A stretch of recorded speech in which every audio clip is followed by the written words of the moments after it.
I saw blood all over. I saw heads open, stomach open. The worst thing is watching them dying.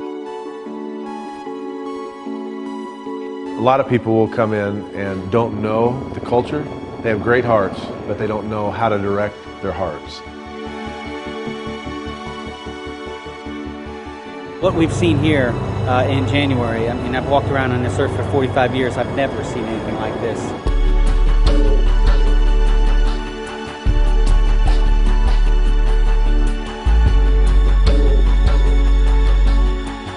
It's so important to work through organizations, Christian organizations that have been on the ground, daily work with the people here so they understand what long-term recovery in Christ really looks like.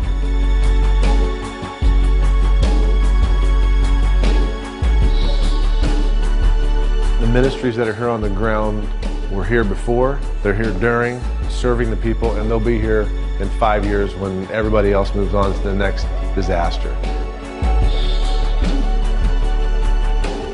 This is the time for the church to step up and to meet needs as never before.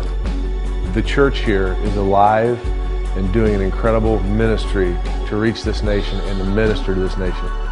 God wanted me to pass through the situation. God wanted to teach me something. He wanted me to see how big He is, how faithful He is, and how much He loves me.